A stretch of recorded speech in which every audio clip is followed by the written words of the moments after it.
It's my pleasure to introduce tonight's student keynote speaker, Melissa Gonzalez.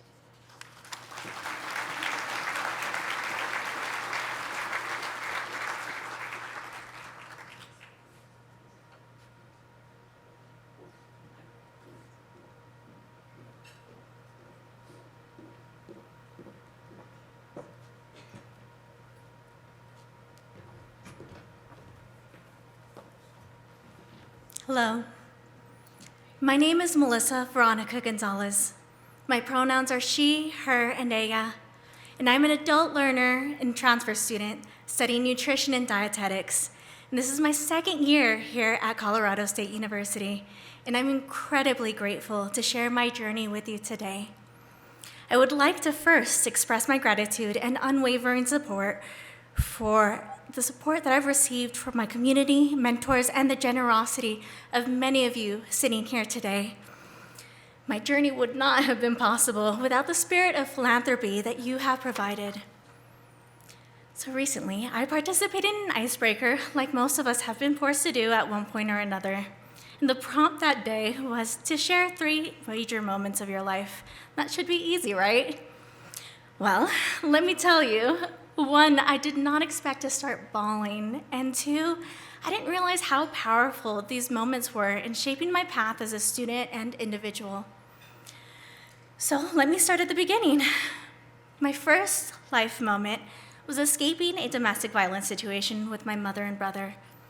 Quickly packing up what was most important in our lives, we became homeless as soon as we walked out of that house. And from an endless, seemingly cycle of abuse to being placed in a foster home and eventually failing out of my first college because I could no longer afford to do it alone, I have only known how to survive, always longing for stability, a home, a community, and a support structure. My second moment happened in April of last year. My work granted me a 3-day vacation, and so my partner and I crammed a road trip to all of our accepted colleges. We drove from Southern California to Northern California and then hopped on a plane to Colorado. And that trip was a dream come true. For me, no longer being a traditional age student, I knew exactly what was most important for me in continuing my education. So throughout this journey, I was determined to meet with a counselor at each institution. My first question was, how can I succeed at your institution? And each school had the same general response, that I would be lucky to graduate in 2 years. They had no resources for me, and they refused to take even a moment to advise me in any capacity. So at a sleepless day 3, we landed in Colorado, extremely tired and probably looking a little bit crazy. We got into our rental car and gave up for a moment. We found an empty KFC parking lot to rest before we started our last adventure on our list, Colorado State University. Like I said, looking a little bit more than exhausted, we stopped at a local breakfast place where a beautiful soul took pity on us and welcomed us to Colorado and offered us a free pancake. So with that good omen, other than driving the Interstate 25, we arrived at Front Range Community College near Denver, where I met one of CSU's admission counselors. Allie Berger had my degree progress up with all of my academic history before I even attempted to hand her my transcripts. And now, let me give you some perspective. I graduated high school in 2011, and this was the first time in my journey towards higher education where I was able to finally feel like a human being. Rather than just another number in an institution, she sat with me, she heard me, she let me share my journey, she laughed with me, and we cried all in the middle of a lobby of a community college. In that moment, it couldn't have lasted longer than an hour, yet it changed my entire life. And before I left, she called the admissions office at CSU, set up a tour for me and my partner so we could experience the school from the perspective of a student. She promised to advocate for me to be granted the Western Undergraduate Exchange Award, an award that would provide me with significant reduction in my tuition, a reduction that made the difference between me being able to afford this school or having to choose the best of the worst. Had I not met, I had never had the opportunity to come to CSU. So my third moment happened during my first month of coming to Colorado, where I had a moment of resonance with Dorothy from The Wizard of Oz. After walking around Fort Collins' beautiful old town, I only saw 3 people who looked like me. And I said to myself, Toto, I have a feeling we're not in California anymore. And even so, I knew that there was one person who fought for my place here at CSU, and little did I know that that would drastically change. During my orientation, I met Lisa, the assistant director from the Adult Learner and Veteran Services, and the vice president of Student Affairs, Dr. Blanche Hughes, who listened to me rant about my partner leaving me for UC Davis. And don't worry, he's gonna be a Ram next year.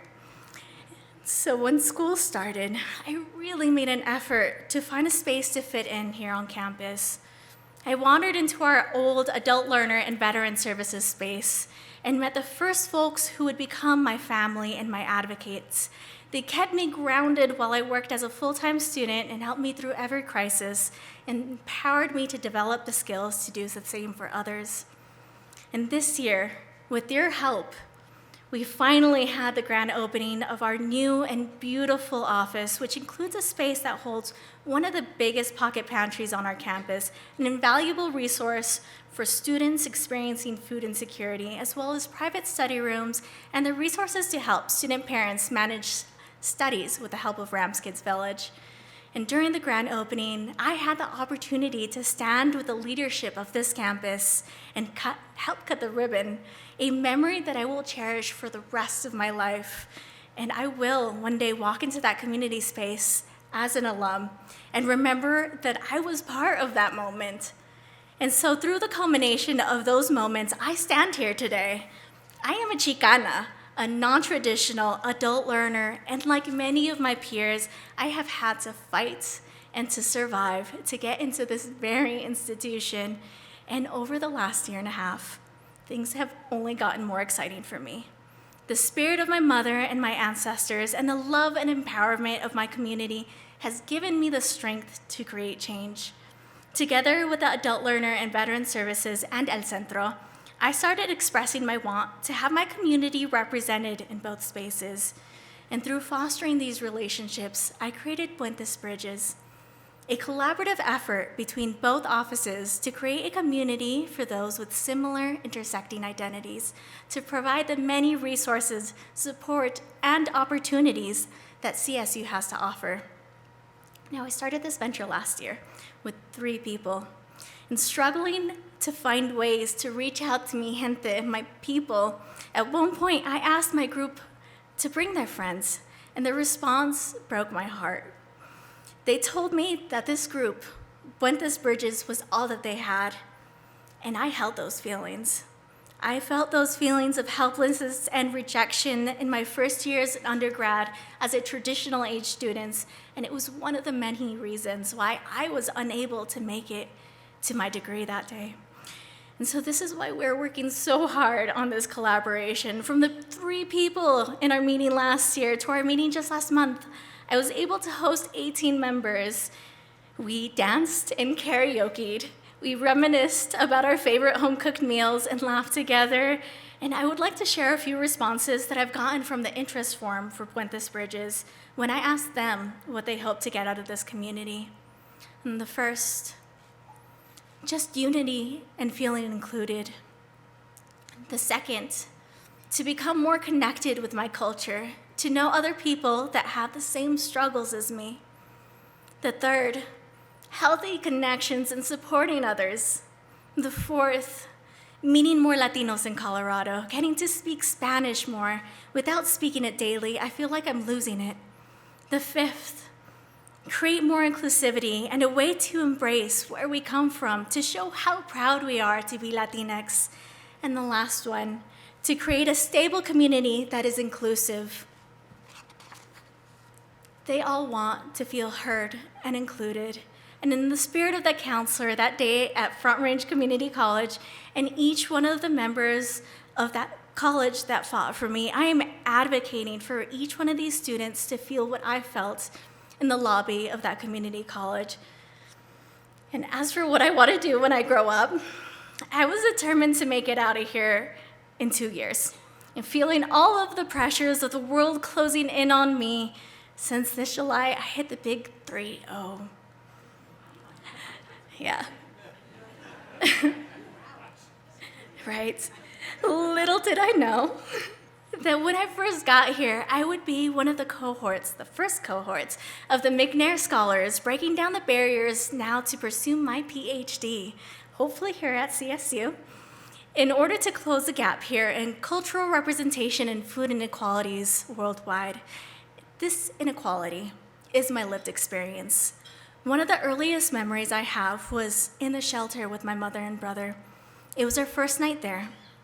We had missed our dinner and found 3 cup of noodles. Starving, we devoured the meal until something started moving. And to our horror, that meal had been rancid, covered in maggots. We threw them away and went to bed hungry. Later in life, I had decent insurance, and I went to 2 different dietitians and had the worst clinical experiences of my life. I had been dealing with a myriad of health conditions, and I was completely dismissed. When asking about tailoring my meals to my culture, I was denied vehemently. In holding the identity of a survivor and a fighter, I didn't take those interactions lightly. So why not make it my major? In my first food science and human nutrition class, I met a professor that validated my journey. I pestered Dr. Eric Mulholland about event ideas and bringing the Cultural Food Expo to our plaza.